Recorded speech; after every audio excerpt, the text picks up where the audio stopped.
அரசு பள்ளிகள்ல விஜய் அவர்களுடைய பாடல்கள் ஆண்டு விழால போடக்கூடாதுங்கிற மாதிரி நியூஸ் வந்து ஆக்டர் டு அரசியல்வாதியா வந்திருக்க ஒரு ஒரு அவரோட பாடல்ல கேட்டு ஒரு குழந்தை வளர்றாங்க அப்படின்னா சப்போர்ட் அதிகமாகுது இல்லை. ஸோ அது ஆபத்தில் அரசியலுங்கிறது அது ஜெயிக்கிறதுக்காக என்ன வேணா பண்ணும், என்ன சமரசம் வேணா பண்ணும் தேவை அப்படின்னு நான் சொல்றது எக்ஸாஜரேஷன் தான். ஆனால் உண்மை அதுதான். உயிர் பலி கூட எடுத்து இப்போ இந்த கட்சி சஸ்டெயின் ஆகணும், அடுத்த 5 வருஷத்துக்கு ஆட்சி பிடிக்கணும், இந்த எலெக்ஷன் ஆட்சி பிடிக்கணும்னா அவங்க அதுக்காக என்ன வேணா பண்ணுவாங்க. நிறைய இடங்கள் இப்போ அதிமுக எடுத்து இந்த ஆட்சி மாறணும், இதுல இவ்வளவு பிரச்சனை இருக்கு, என்ன ஃபேக்டர் நீங்க சொல்லுவீங்க? இந்த ஒரு காரணத்தினால இந்த ஆட்சி ஒரு குடும்பத்தில் ஒரு சின்ன குழந்தை பிறக்கிறதுலேருந்து வயசான தாத்தா பாட்டி வரைக்கும் எல்லாருக்குமே இந்த ஆட்சியில் சிக்கல் இருக்கு. நான் போய் சொல்லலை, உண்மை அதுதான். நீங்க கொஞ்சம் யோசிச்சு பாருங்க, அதான் உண்மையா இருக்கு. ஸோ அப்போ எடுத்து வச்சா எல்லாத்தையும் எடுத்து வைக்கணும். கண்ட்ரோலை மீறி போச்சுன்னு நான் சொல்றேன். கண்ட்ரோல் பண்ண முடியல இந்த அரசால. ஏன்னா எல்லாத்துலயுமே சிக்கல் இருக்கு.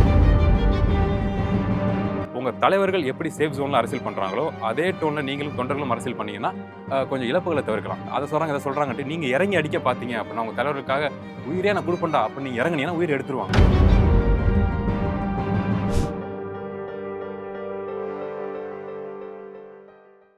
வணக்கம். ஏன் கூட இன்னைக்கு அருணோதயன் அவர்கள் இருக்காங்க, அவர்கிட்ட தான் பேச போறோம்.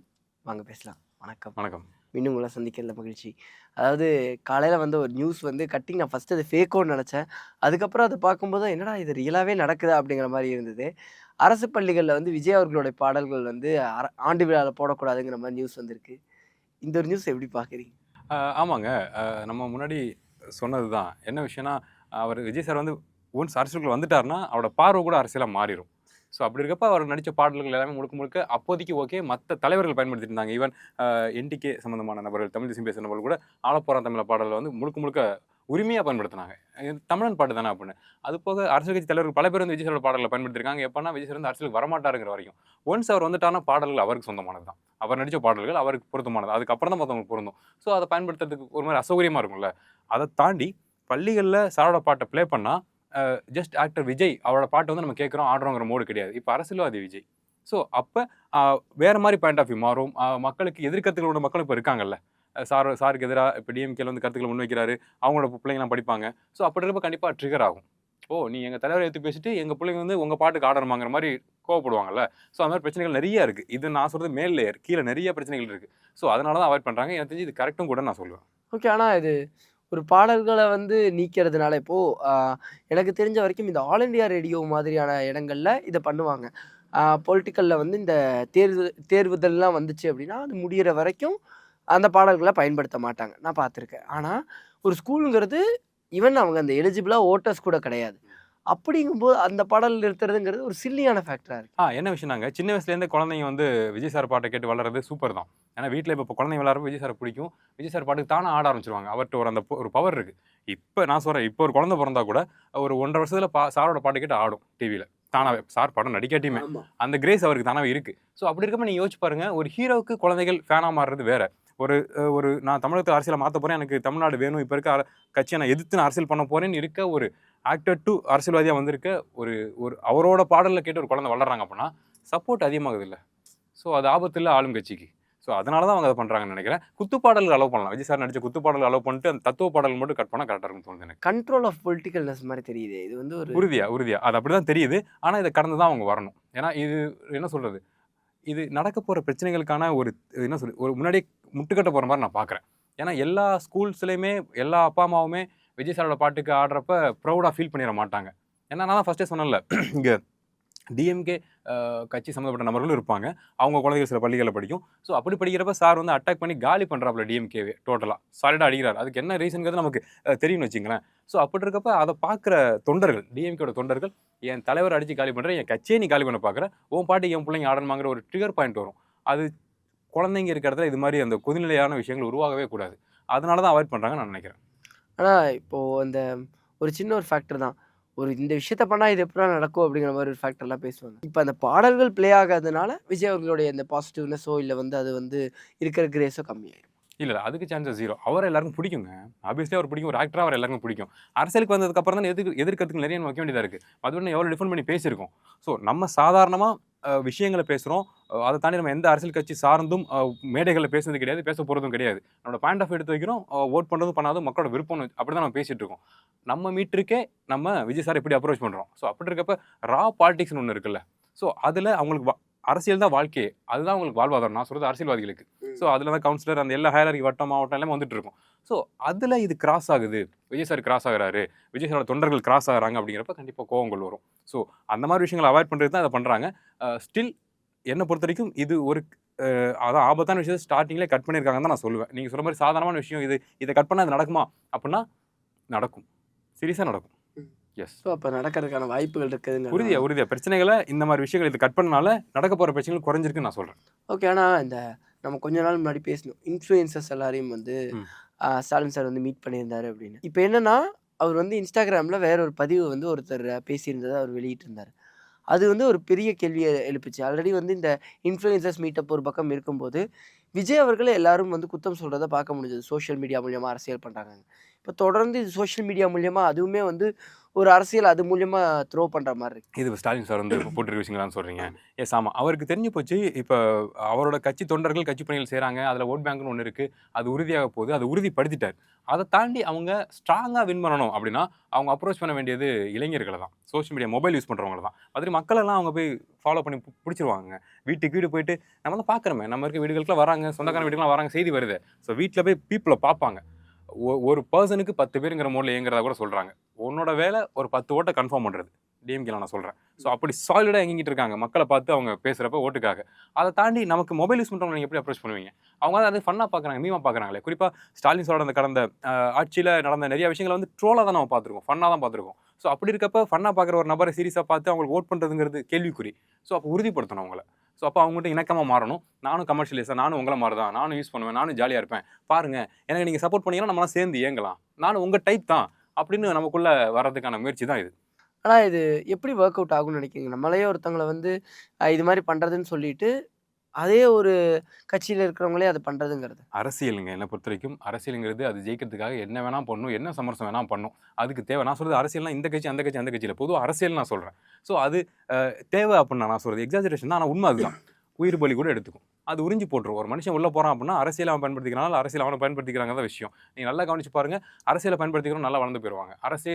அரசியல் அவரை பயன்படுத்திக்கிச்சுன்னா அடையாளம் இல்லாமல் காணா போயிடுவாங்க. ஸோ அந்த பல்ஸில் பல அரசியல்வாதிகள் இப்போ அவேர் ஆகிட்டாங்க. ஸோ அந்த மோடில் இங்கே இவங்க அரசியலுக்காக இந்த வேலைகளை முழுக்க பண்ணுறாங்க.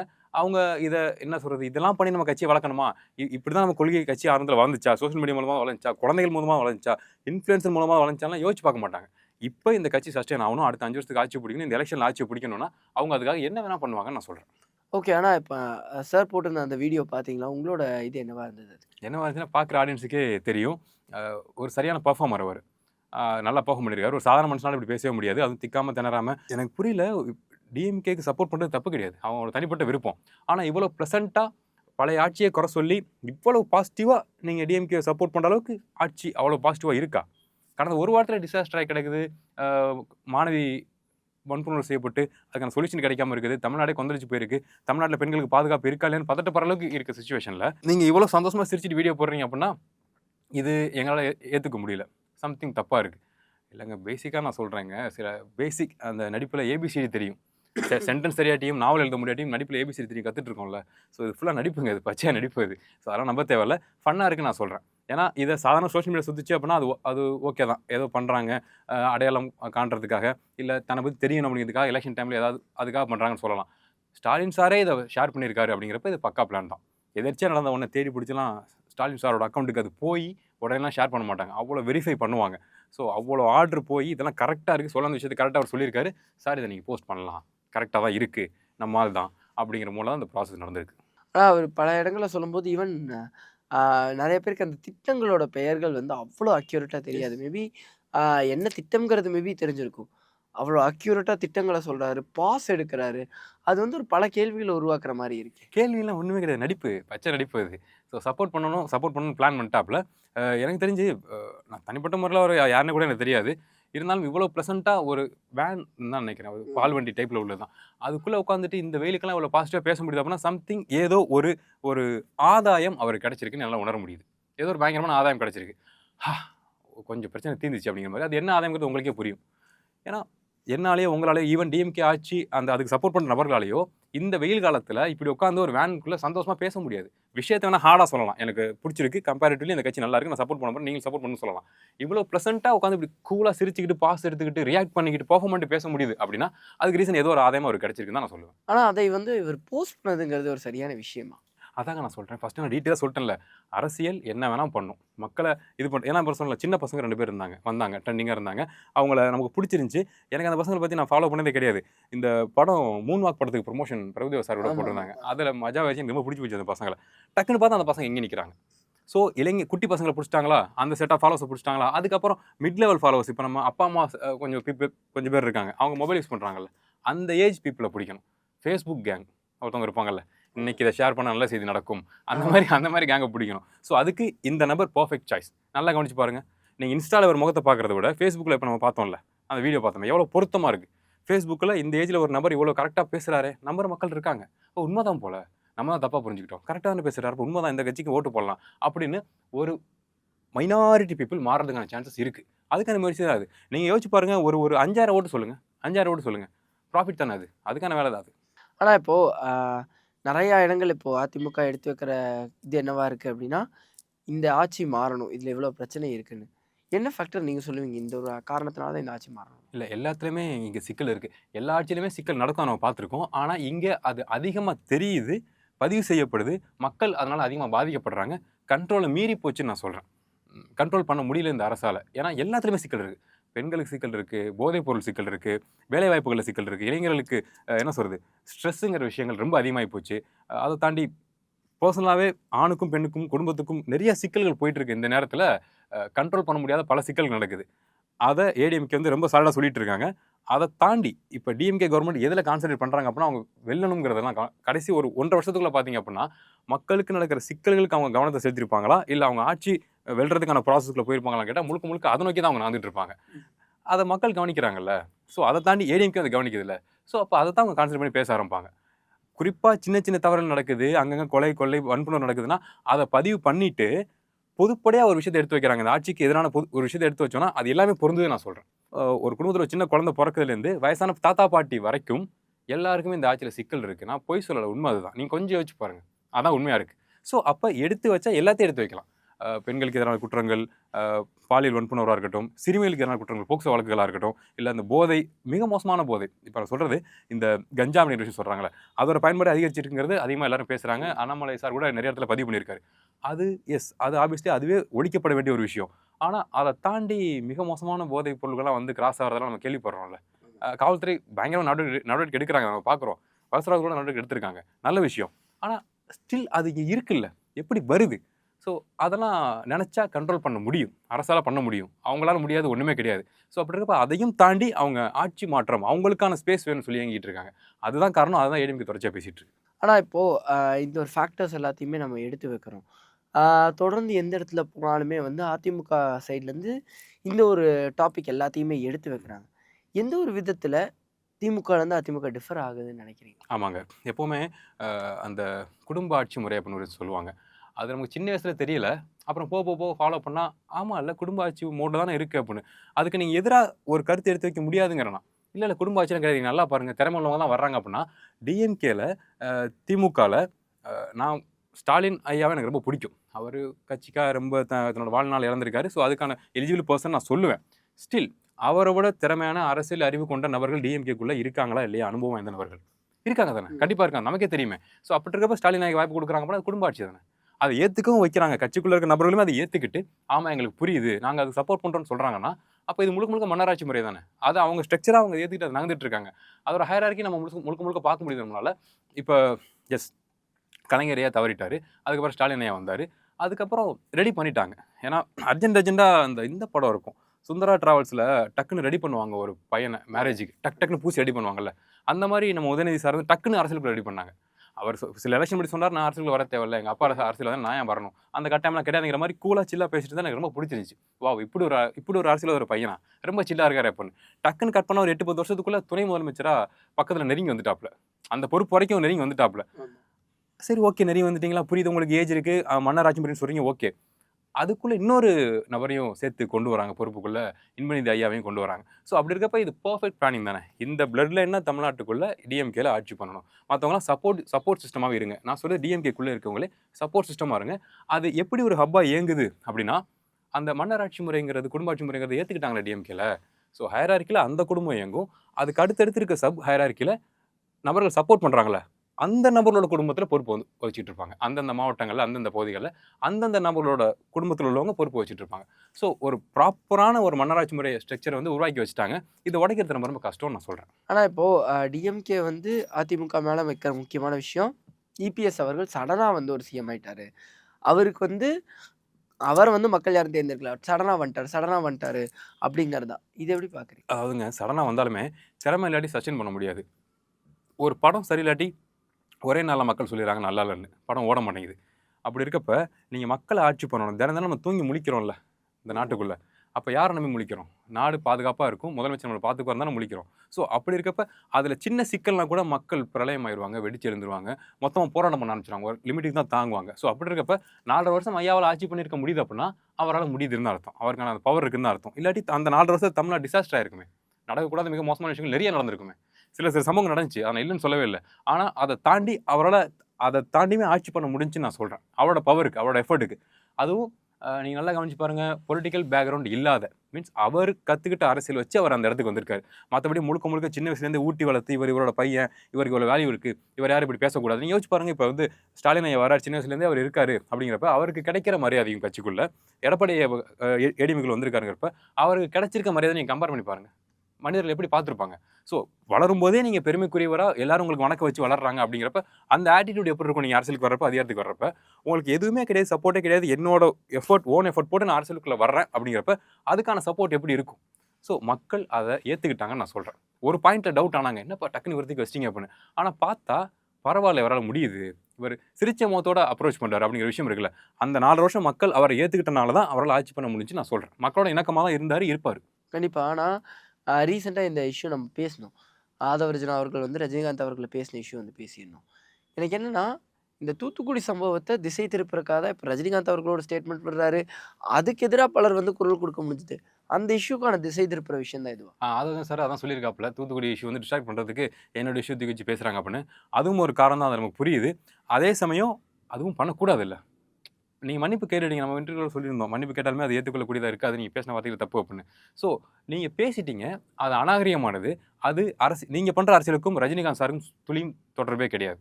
ஸோ அப்படி இருக்கப்ப நீங்க ஒரு ஒரு ஸ்பீச்சுக்காக உங்கள இன்னும் மோர் பவர்ஃபுல்லா காமிக்கணும், உங்க தலைவர மோர் பவர்ஃபுல்லா காமிக்கணுங்கிறதுக்காக, தொடர்பே இல்லாம அமைதியா சினிமா நடிச்சிட்டு இருக்க ஒரு நபர கூட்டு வந்து நீங்க அட்டாக் பண்றது அப்படிங்கிறது துளியும் ஏத்துக்கொள்ளக்கூடியதே கிடையாது. அதுக்கான எதிர்க்கருத்துக்கள் நம்ம வச்சு தான் ஆகணும். அத கடந்து போயிற முடியாது. அப்ப ஆதவ சார் என்ன வேணா பேசலாம், யார பத்தி வேணா பேசலாம்னு நம்ம விட்டுட்டு போ முடியாதுல்ல. அதுவும் குறிப்பா நமக்கு சினிமா அவ்வளவு பிடிக்கும்ல. ரஜினி சார பத்தி எப்படி நீங்க சினிமாவுல இல்லாம அரசியல்ல இழுத்து வச்சு அவர நீங்க பேசலாம். அது தப்பு தானே. அதுக்கான எதிர்க்கருத்துக்கள நாங்க பதிவு செஞ்சுக்கிட்டே தான் இருப்போம். அது தவறு. இனிமே யாரும் அத பண்ணக்கூடாதுங்கிறது தான் நம்மளோட வேண்டுகோள். அத தாண்டி அவர் சொல்றார்ல இந்த டிஸ்ட்ராக்ஷன் நடக்குது தூத்துக்குடியிலன்னு. அது உண்மதான். ஆனா அத சொல்லி நீங்க தப்பிச்சுக்க பார்க்காதீங்க. உங்களுக்கான எதிர்க்கருத்துக்கள் நாங்க வைப்போம். ஆனா இதுக்கான எதிர்கருத்துக்கள் இன்னும் அதிகமா வைக்கப்படுமா? இப்ப தூத்துக்குடி சம்பவத்துக்கான எதிர்கருத்துக்கள். ஏன்னா, எங்க போனாலும் அதிமுக வந்து இத மென்ஷன் பண்ணி பேசுறத எஸ். பார்க்க முடியுது. இதுக்கான பிரச்சனைகள் இருந்துட்டே இருக்குன்னு. இதுக்கான சொல்யூஷன்ங்கிறது எத பார்க்குறீங்க? மக்கள் பார்த்துக்கிட்டு இருக்காங்க. மக்கள் டிவி பார்க்குறாங்க. இன்டர்நெட்லாம் கம்மி தான். டிவி உட்காந்து எல்லாரும் பார்க்குறாங்க. இப்ப இந்த காலத்துல நம்ம பேசிட்டு இருந்தோம்ல, சின்ன பசங்க நீங்க, நான், அப்பா, அம்மா எல்லாரும் உட்காந்து இப்ப டிவி நியூஸ் பார்க்குறோம். என்னது என்ன நடக்குது அப்படின்னு. யாருக்கு சப்போர்ட் பண்றோம் பரவால்ல. நியூஸ நம்ம உட்காந்து பார்க்குறோம். அப்படி பார்க்குறப்ப இந்த தூத்துக்குடி சம்பவத்துக்கான சொல்யூஷன் இன்னும் கிடைக்கலங்கிறது எல்லாருக்கும் தெரியுது. ஏன்னா, ஒரு பள்ளி மாணவிக்கு இப்படி ஒரு சம்பவம் நடந்திருக்கத யாரும் மறந்துட்டு வேலைய பார்த்துட்டு போ முடியாது. மீன்ஸ் அந்த நியூஸ் பார்த்துட்டு அடுத்தடுத்த வேலைக்கு போவோம். ஆனா மைண்டுக்குள்ள ஓடிட்டே இருக்கும். ஒரு பொண்ணுக்கு தமிழ்நாட்டுக்குள்ள இப்படி நடந்திருக்கு. இதுக்கு என்ன ஆன்சர்? இதுக்கு என்ன ஆன்சர்ன்னு ஓடிட்டு இருக்கு. ஏன்னா எல்லா வீட்லயும் பொண்ணு இருக்கு. ஸோ அப்ப அதுக்கான ஆன்சர் கிடைக்காத வரைக்கும் இவங்க சொல்றாங்க டிஸ்ட்ராக்ஷன் பண்ணலாம். ஆனா இங்க ஆன்சர் கிடைக்காத வரைக்கும் மண்டையில ஓடிட்டே இருக்கும். ஆன்சர் கிடைக்கவே இல்லைன்னு வச்சுங்களேன், வேற மாரி மாத்தி குத்திருவாங்க ஓட்டு. ஆனா 2021லயே கிட்டத்தட்ட அது ஒரு க்ளோஸ் காலான அரசியலா தான் இருந்தது. சீட்டுகள் வித்தியாசமும், ஓட்டுகள் வித்தியாசமும் கம்மியா இருந்தது. ஆமா. 2026 அப்ப எப்படி இருக்கு? ரொம்ப பயங்கரமா ஃபன்னா தாங்க இருக்க போகுது எனக்கு தெரிஞ்சு. ஏன்னா இந்த அளவுக்கு ஒரு இன்ட்ரஸ்டிங்கான தமிழ்நாட்டுல இருக்க எல்லா இளைஞர்களும் அரசியல் பேசுறதுக்கு வந்துட்டாங்க. அரசியல் தெரியுது தெரியல அப்படிங்கிறது வேற. எல்லாரும் பேச வந்துட்டாங்க. அதுக்கு என்ன காரணம் அப்படின்னா, இந்த அரசியல் அவ்வளோ இன்ட்ரஸ்டிங்கா இருக்கு. எல்லாரும் அரசியல் பேசலாம் அப்படிங்கிறது தான். ஸோ பயங்கர என்ன சொல்றது? இன்ட்ரஸ்டிங்கா இருக்க போது. அதே சமயம் நீங்க உங்க உணர்ச்சிகள இந்த அரசியலுக்குள்ள இறக்கி வச்சீங்க அப்படின்னா, நான் சொல்றது கள அரசியல்ல. வீடியோவில் உட்காந்து என்ன வேணால் பேசலாம். ஆனால் கள அரசியலில் நீங்கள் உங்கள் உணர்ச்சிகளை கொஞ்சம் கண்ட்ரோல் பண்ணிட்டு சேஃபாக உங்கள் தலைவர்கள் எப்படி சேஃப் ஜோனில் அரசியல் பண்ணுறாங்களோ அதே டோனில் நீங்களும் தொண்டர்களும் அரசியல் பண்ணீங்கன்னா கொஞ்சம் இழப்புகளை தவிர்க்கலாம். மற்றபடி உங்கள் தலைவர்கள் எதை சொல்கிறாங்க அதை சொல்கிறாங்க, எல்லா கட்சிக்காரங்களும் சொல்கிறேன், அதை சொல்கிறாங்க இதை சொல்கிறாங்கன்ட்டு நீங்கள் இறங்கி அடிக்க பார்த்தீங்க அப்படின்னா உங்கள் தலைவர்களுக்காக உயிரே நான் கொடுப்பேன்டா அப்படின்னு நீங்கள் இறங்குனீங்கன்னா உயிர் எடுத்துருவாங்க. சீரியஸ்லி நடக்கும். மீன்ஸ் அதே மாதிரி தான் அந்த சைடு தொண்டன் இருப்பான். ஸோ அதனால் தொண்டர்களுக்கு நான் ரெக்வஸ்ட்டாக கேட்டுக்கிற விஷயம் என்ன பண்ணால், நமக்கு தான் அரசியலை தவிர அரசியல்வாதிகளுக்காக நம்ம கிடையாது, தலைவர்களுக்காக நம்ம கிடையாது. ஸோ அப்படி இருக்கப்ப அரசியலை சாஃப்டாக ஜாலியாக பண்ணுவோம். உங்கள் அரசியல் கட்சி தலைவர்கள் எப்படி அப்ரோச் பண்ணிக்கிறாங்க நேரில் பார்த்தா, எவ்வளோ சாஃப்டாக பேசிக்கிறாங்க, அவங்க பசங்களை எப்படி அப்ரோச்சபுளாக வளர்க்குறாங்க, 2 அரசியல் தலைவர் நல்லா பேசிக்கிறாங்க, சாஃப்டாக இருக்காங்க, ஒரே ஸ்கூலெலாம் படிக்கிறாங்கல்ல, அதே மாதிரி நம்மளும் ட்ரீட் பண்ணுவோங்கிற அரசியலை அப்படியே வாழ்வோம். ஏன் அவங்களுக்காக நம்ம அடிச்சிட்டு சாகணும்? ஸோ அதனால் தொண்டர்கள் கொஞ்சம் கவனமாக இருக்கணும். என்னதான் அரசியல் ஃபன்னாக இருந்தாலும் உயிர் முக்கியம். நமக்கான அரசியல், அரசியலுக்காக நம்ம கிடையாது. கண்டிப்பாக. ஸோ ஒரு நிறைய விஷயங்கள் பேசணும். இந்த ஒரு சந்திப்புக்கு ரொம்ப ரொம்ப நன்றி. நன்றி.